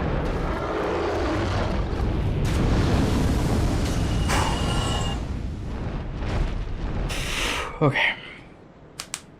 Oh, sorry, I had to crack my fingers real quick. I don't mind what a person's preference is, because I'm not a type of person who judges a person or treats a person differently based on preferences. Because, let's be completely frank here, like, we are all a bunch of dudes sitting on a rock, in space. The least we can do, the most we can do is make the least we can do is make the most of it. That's what I'm trying to get the message through. So I don't really care what a person's preference is, or like what identity they come out as. It's like sure, they can be needy or egregious about it, and then I might not enjoy it. But I don't really, it's like I don't really mind furries. But then again, like, you know, I'm about to say it's fine whatever they do as long as they don't force their fetishes on me. Fetishes is one thing, furries is a different thing. Or hurt anybody, that is true. Saying from the preference of like, if they are actively trying to force like gross shit, then that's not good. But if it's from the stuff of like, yeah, they're like nice or something, that's all sunshine and rainbows. Ah! What?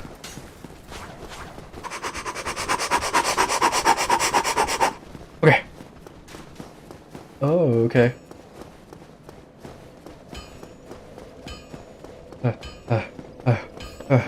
Okay. We're not dead. We're not dead. Give me that. Okay. Woo! All I'm saying is, about furries and such, is that I don't really care what their, like, preference is. Are they an asshole? Yes or no? Yes? Then I will not talk to them. No? They might be nice. As long as they're not, like, gross. Because if it's a specific type of gamer sounds...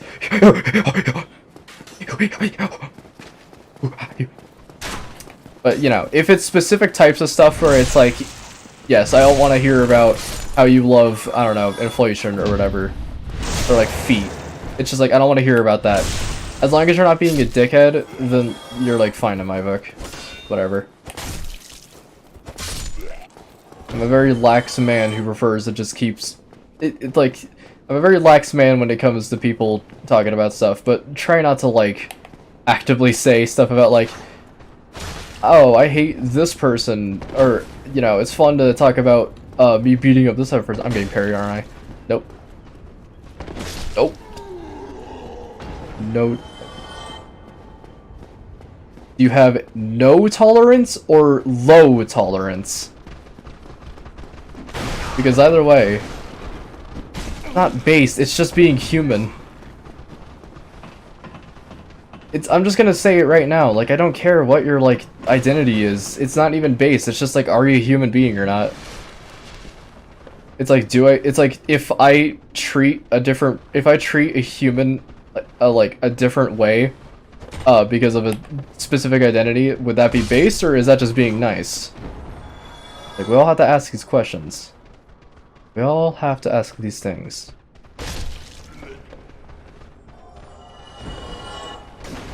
When people are judges them getting crypto heads. I will tell you right now, people who believe strongly in corporations or are with NFTs or any type of cryptos, I'm like 85% sure are aliens. Because they literally don't know what humans do or how they operate. Roadwork ahead? Yeah, I sure hope it does. The bird flu? Yeah, they tend to do that. But, I am like 95% sure that just every single crypto bro is an alien. Also, we're gonna summon Solaire for this fight. No, humans at least don't want to identify. I mean, it's still just a person in a fursuit or a person who wants to identify as something else. Doesn't make him any less human. It's like they can identify as something else. Biologically, they are still indeed a human. Let's get in here, Solar. On bro gamers. Alright, I'm gonna let this cutscene play.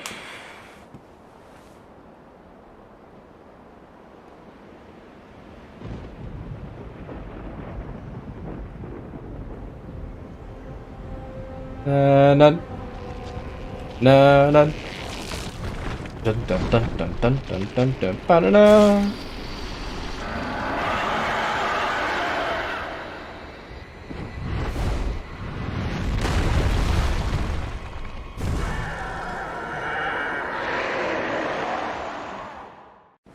Such a cool fight. They bark at me. Ugh.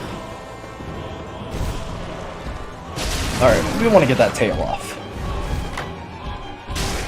Although, I need to also be careful just to not die.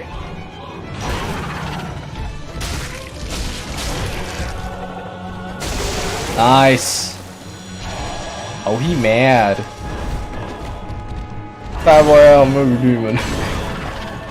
Oh god. Okay. He's gonna start breathing fire, I believe.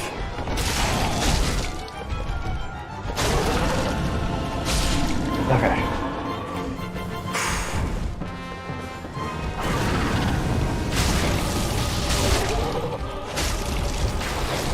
Nice. Hell yeah. Quick and easy. Cool. The furry and the pack gods of it. It's basically force me to hate them. No one's forcing you to hate anyone. Because let's be completely frank here, it's just a bunch of people just talking about, yeah, we fucking hate furries because they identify as something else. And it's like, so you identify as a shit poster, and yet you think that having to bully someone else because of a specific preference that they identify as is still somewhat cool. Like, fuck off. Like, I don't really care who joins the stream or like who does a specific thing. Oh, I should let the bell play. For like it's an aneurysm. You think more clearly.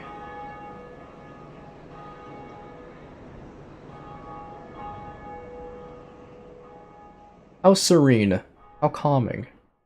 Anyways, whole shtick about people hating on furries just because they're like, oh well, they're like dressing up as animals, and it's like, and they have those memes where it's like me showing up at the furry convention with a shotgun, grrr. Like, shut up. Like, fuck you. Anyways, this man is a very cool man. I like to quote this guy. I am Oswald of Kareem, the pardoner. Not a fiend. For thee, a warm welcome. Cometh thou to confess? Or to accuse. Or indeed, all sin in my domain.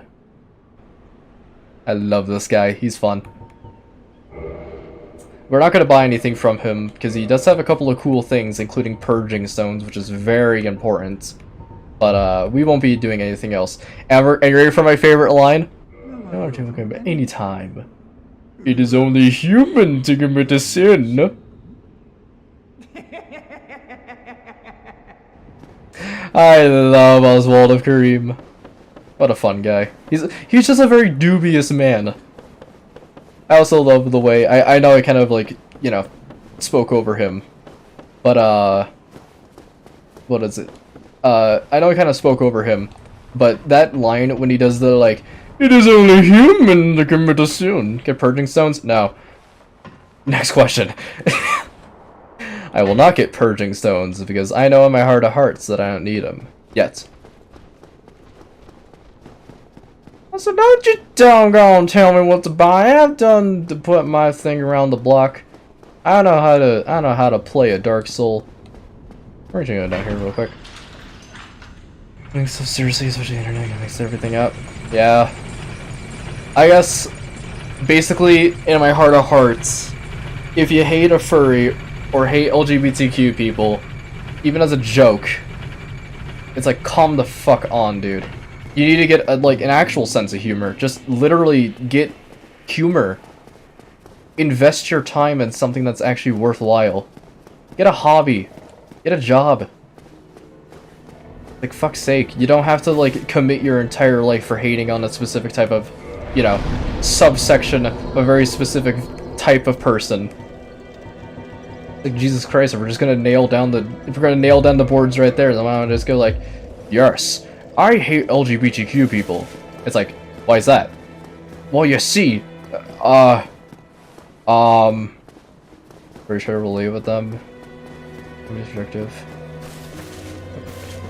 But I think we're starting to get like mixed results of the chat right now. I'm also, yes, I am going to kick this guy off the ledge. But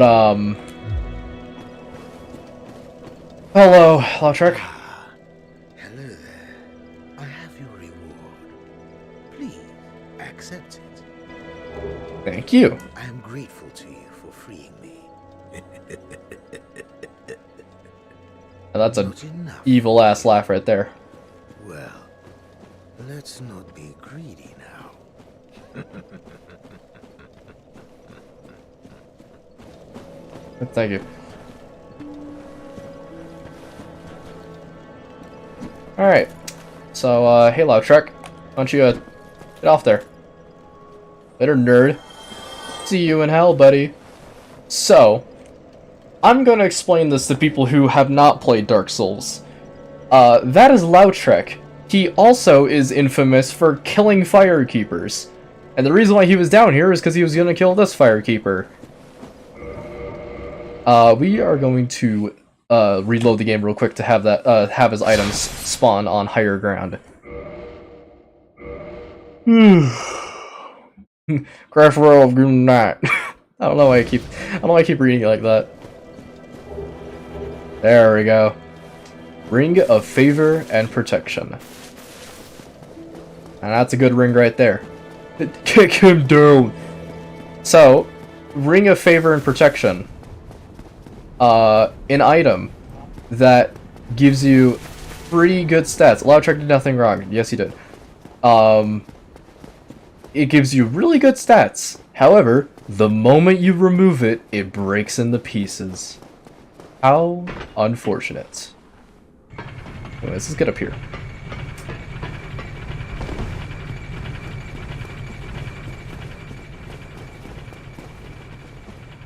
Oh, that's not it. Okay.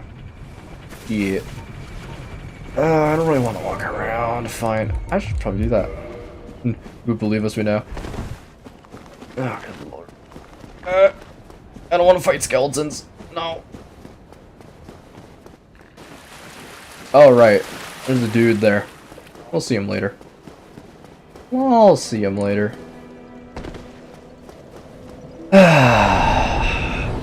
Sorry, let me stretch real quick. Okay. Damn, so laggy. Oh, it's the stream kicking up? The miserable Firekeeper was definitely happy being amputated and Butte stuck in a cage. Well, I believe... I guess there is a quest line you can do with them. Well, no. I was going to tell you right now, they aren't stuck in a cage. They technically are stuck in a cage. However, if you decide to save them by restoring their soul from Lautrec by visiting him in Orlando, I almost just made the same mistake again. You can listen to their dialogue and they say they prefer to be in the cage. Checkmate, nerd! Never mind. What was I gonna say? Are you gonna finish the whole game? I will definitely be playing a lot of Dark Souls. That is definitely the next game that's on the list. Where she has to die. I mean, let's be completely frank here, like, would the world be more forgiving to firekeepers if she was out of the cage or in the cage? Because if she's in the cage, I mean, there's nothing that can really kill her, including me. Yeah, she's waiting to die. It's playing Man vs. Machine Guns for game with Inflation Artist. Oh lord. Remember just being an egg? I like being an egg. You know what? Fuck every human ever. I'm gonna be an egg.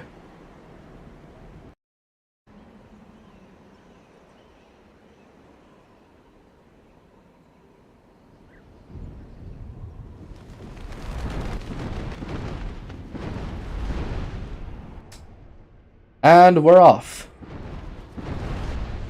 Their shitty face. There's way more Firekeeper fan art than DS1.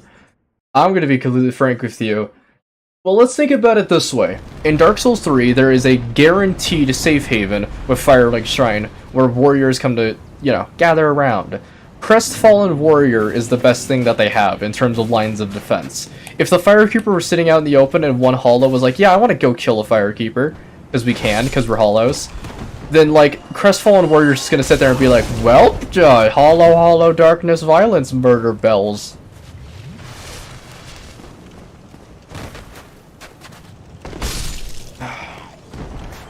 Abandon society, become egg.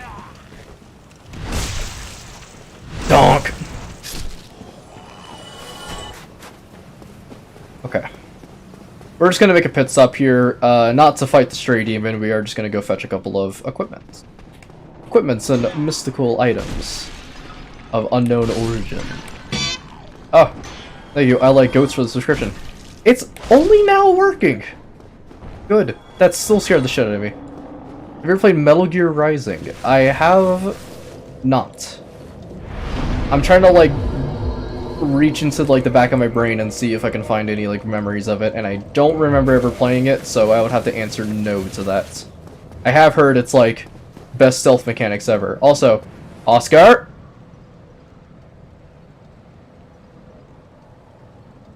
Get out of that prison cell. Yeah. Alright, I think our chat's getting a little derailed here. Deranged and a little derailed. No. Ow, fuck you. That was a parry. Never played Snake Eater.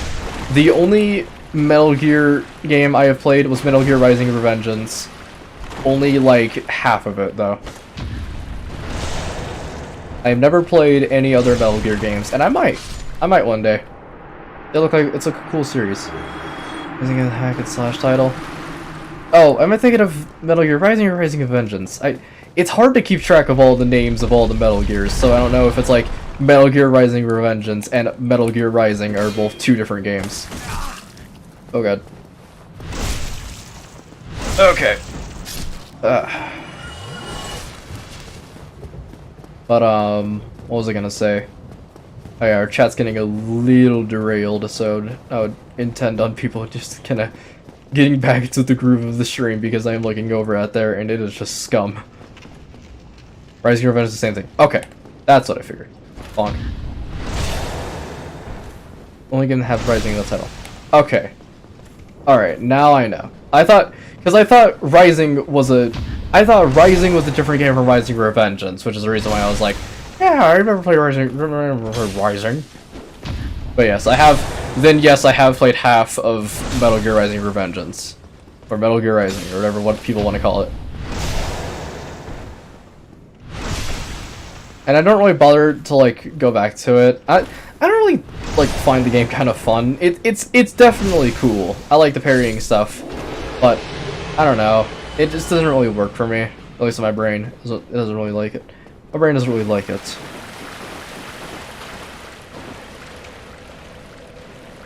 Alright, so we're gonna make our way over here.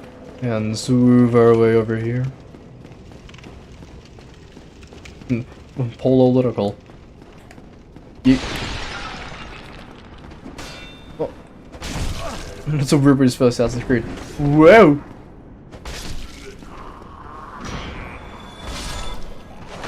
Okay. Cool and awesome.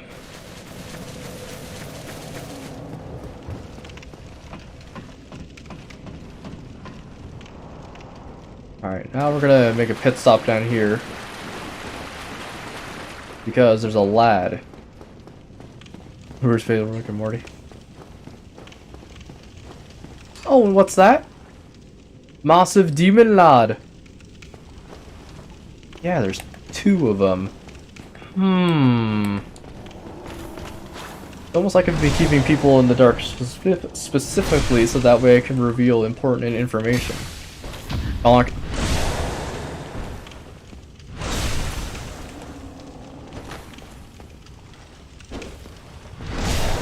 Okay.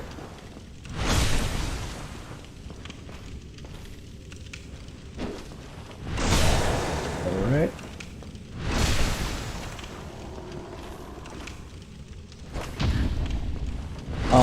Give me... Hold on a sec. I am pressing all the wrong buttons. Give me 1 second, folks.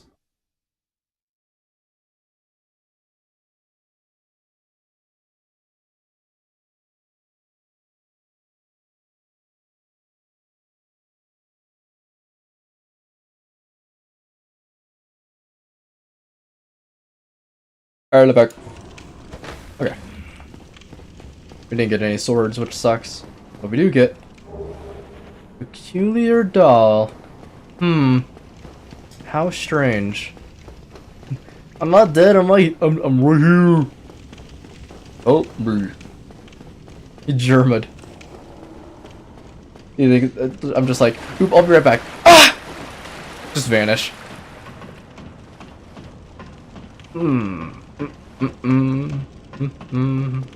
Kick the power button with my toe. That, dude, that moment on the fucking stream was so fucking funny. It's like my favorite bit where he's just like, did I seriously just did that? Did I just press the power button on my computer with my toe? I swear to God, if I did... This mic just cuts. No, not cancel! I'm gonna have to like relearn all my controls because my brain is now going into Dark Souls controls. Have a good day. See y'all laters. I probably will pack up stream here soon as well. But I do have to make a quick pit stop to go grab the rusted iron ring, and then we are out of here. And then that's probably when I'll enter. You guys got some... They got a wide berth! Alright. Swap on over here. Okay. I'm getting to the point where I'm a little tired and I have to go help my mom with groceries. This is not the end of stream. Alright now. Just resting at the bonfire. All I need to do, go up this path and grab the rusted iron ring. But yeah, I think when we get to the point where it's at the end of the stream, let's discuss the moral implications of stream. What's your favorite game of all time? Hyper Light Drifter, easy. That game is not only beautiful in so many goddamn ways, it's also very fluid. The story is depressing. Very depressing. The OST is an absolute banger through and through, and I absolutely love the combat. It's just, in my eyes, it's like games you have most fond memories of. The game I would have the most fond memories of is Dark Souls. The game I would love the most is Hyper Light Drifter, though. Both are like 2 really solid contenders for #1, like one of my favorite video games. Okay. And bonk you.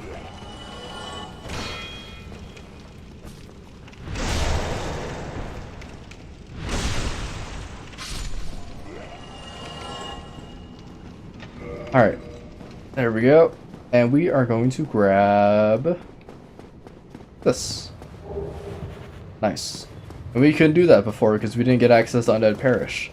But now, we did. We need the best OCs given to Undertale or Deltarune. Both of them have some solid goddamn bangers. It's absolutely magical what a person can do when they're just really bored and want to make a video game. Also, you guys like my little hidey hole where you get little shield icons? Deltarune OSTs does slap. Speaking of Deltarune OST, I added a couple of songs from Undertale and Deltarune to the playlist, and by a couple, I mean 3. Because I really am only fond of, like, Waterfall, of Another Medium, and, like, Knock You Down. From each of their respective soundtracks. Yakuza 0 takes the cake for favorite OST. Yakuza 0's got some fucking bangers, like Mr. Shakedown. That is an incredibly fun, that was an incredibly good one.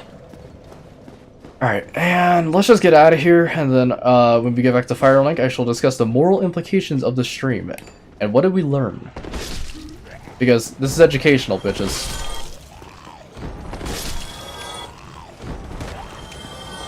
Donk and bonk.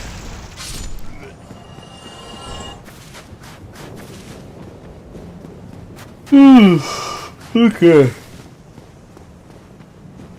Resong Yakuza 0 goes so damn hard. That is true. The karaoke songs especially. No, not the karaoke songs. The disco songs. Those ones are so good. They are incredible. And no doubt the karaoke songs are also really nice. But the disco songs though. It's like you got Bakeeeeee and then you got Friday Night, dude. Oh, that's a good one. Okay, I think we got really everything in Firelink we can grab. All we need to do is go kill the Stray Demon later, but that's for another time. But I think it's time where we try to wrap up the stream and say our goodbyes because I gotta go back and grab some groceries and such and go help my mom with stuff. And I figured what better time to just stop at a nice round like 2 hours.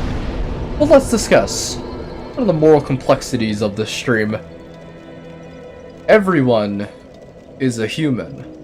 However, everyone identifies as their own beast. We are all different eyes, all under different shades of different colors. We all shine our feathers and we all shine our teeth in ways that are different from one another. And in our heart of hearts, we all know we're all different. A soliloquy that didn't mean anything by Moop. Basically, all I'm saying is, hold on, do you like funk music? If so, for probably another day. If you were to go to the Google Forms that I posted on the community tab on YouTube, oh fuck, not on your end. Oh, that is a sound that was not on your end. If you look at the Google Forms, I actually said that I don't prefer funk music. I don't like it all too much. Kind of just, really just annoying bass the entire time. Is Friday Night guys like the Poké Center theme? I guess you're kind of right. No, I can see that. Okay, anyways, it's time to wrap up the stream. Everybody, no matter if you identify as something else other than a human, or identify anything in between of male or female, or everything outside of that as well, as long as you're not an asshole in the chat, you are welcome here. Just want to make that absolutely clear. And I've said this multiple times, I still want to drive the point home. If you need a place to vibe, but you're scared of, like, will this guy be chill? Trust me when I say, as long as you're not being a dickhead, you're absolutely fine in my book. Wait, Moop, one question. What do we got? Hold on a sec, I'm gonna plug in my controller. This is not on your end.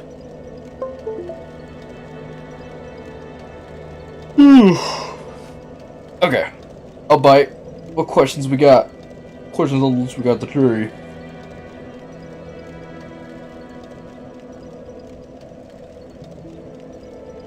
Hurry up and get 1,000 subs so I can get monetized so we can donate to you already. I do have... Hold on a sec. I do have a, if you look on the bottom left, there is a button that you can click. Or, I guess not a button, there is a link you can type. And what you can do with that link is you can give me money. Specifically in $3 bunches. And it'll play a funny noise. So, in case you are wondering, how do I give Moop money? There's always the bottom left button. And that link there will lead you directly to all your woes and whims. Also, commissions are open. I swear this is not a thing. Not there for me? Oh, it's not a button. It should just be the, like, tip me at coffee, whatever. It should just be the link rather than the, actual button itself. What'll happen is you just type it and it will work. For some reason, the widget doesn't actually work, so you can't click it on stream, which is very weird, but if you just type in a link on there, it should work. Alright, I'm looking at a couple of things on my phone. But, yeah. If you would want to donate money, it's always at coffee. I have it linked in the about page of my community, thing. Or following your Twitter. Hell yeah! Anyways. Thank you, though. It's on the wrap-up stream. If you want to donate money, it's in the coffee. Did you know you're open for comms? I'm always open for comms! Comms of wide varieties, of course. But anyways, I think it's time that I end the stream, because I need to go help my mom with stuff. And I'm getting kind of tired as well, and I need to relax my vocal cords for a little bit. How are only 4 people watching? 4 people took the time to watch it. That's all I gotta say. I think bussin'. I wouldn't exactly call my streams bussin', I'm more just kind of sitting here dabbling about with my fingers. Just kind of twiddling. Scheming, even. But yeah, it's on the end stream. So, I shall see you all maybe later tonight, when I do a drawing stream. But, overall, I shall see you all in a different date. And remember, if you feel like you are in distress or in need of a safe haven, the streams are always here. They are always in a spot where you can always watch them in a format that is most acceptable and most pleasing to the ears. Because I assure you, if you are scared that I'm going to be an asshat because you identify as something else, think again. Because I only put people in the 2 categories, asshole or not an asshole. So, no worries about on any other department. For example, are you LGBTQ? Cool. Anyways, are you an asshole? Yes? Cool. Bye. It's pretty much the methodology that goes on within the mind of a moop. But, other than that, I got an stream. See you all later.